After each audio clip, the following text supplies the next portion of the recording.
Line versus shape versus form. They are not the same. No, they are not. Line has one dimension, which is length. Goes from one place to the other.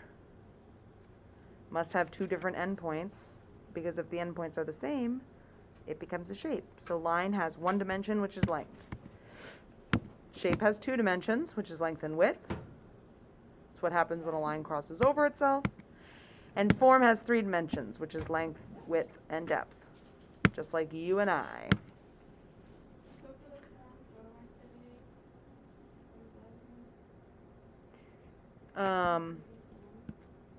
The form photo activity was when you took the pictures of lighting, angle, using lighting, angle, and so real applies to all three of them. Real means it actually exists, so a real line is a line that actually exists. Either it is drawn, or it's the edge of something, or it's a pencil, or it's a piece of string. But a real line actually exists. It goes from one place to another, which means it's flat. So here's a string. That's a real line, a real organic line. Shape is when a real line crosses over itself. So I rearranged this string so that it crossed over itself, made a shape, a real organic shape. Form is never going to be real in a photograph, so never tell me it is, because I'll just kick your butt. Just kidding. But, so I couldn't put a picture there because it's impossible, because a photograph is flat.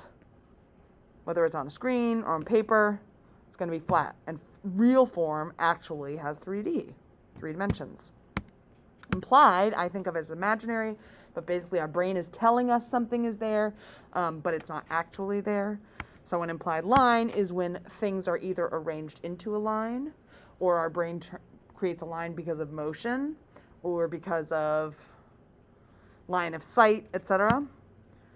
So here's a line of little creatures. We see that line because of the way they are arranged. Also, they're all headed the same direction, so we sort of get that motion sense too. Now they have gathered around for a conference, and they've become an implied shape. There's an implied circle. So we see a circle there, even though it doesn't have uninterrupted edges. And form, all form in photography is implied. So if something looks three-dimensional in a photograph, it will be implied form, because it's actually two-dimensional.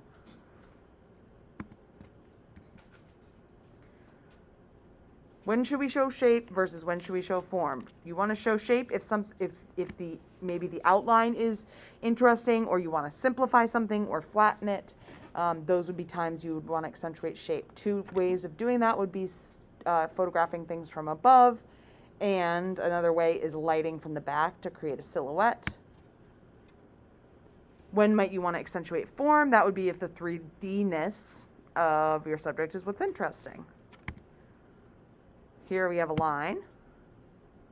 It's real because it actually exists, and it's organic because it's not straight.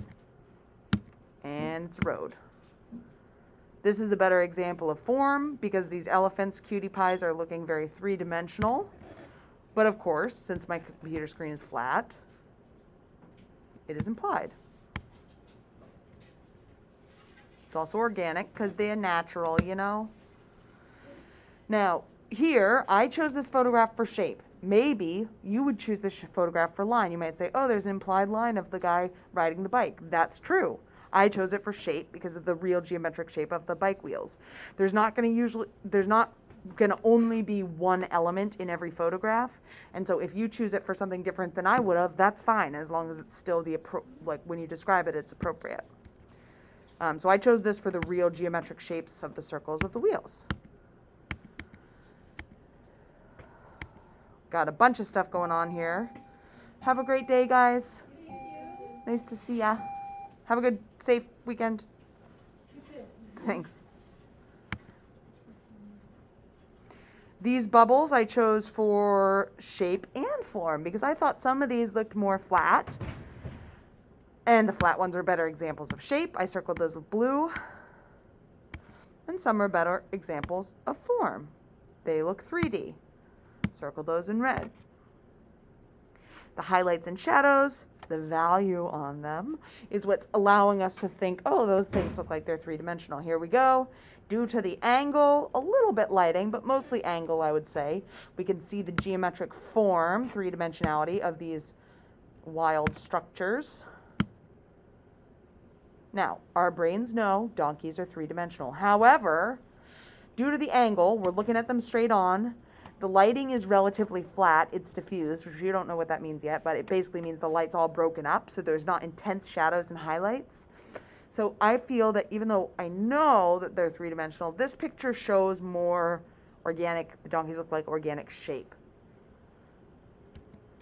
And then the buildings would be organic, geometric shape.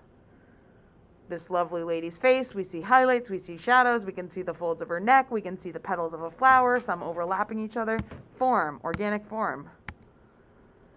And last but not least, I think this is last but not least, backlighting, silhouettes always make for shape rather than form. So we have the geometric shape of the sun and the organic shape of the silhouettes of the cows and the farmer. The moral of the story is, if something looks flat, it's a better example of shape. If something looks rounded or three-dimensional, it's a better example of form. So when you're looking for examples, when you're taking photos to find examples, when things look flat, it's a better example of shape, and when things look rounded, it's a better example of form. Hopefully I drilled that right into your brain.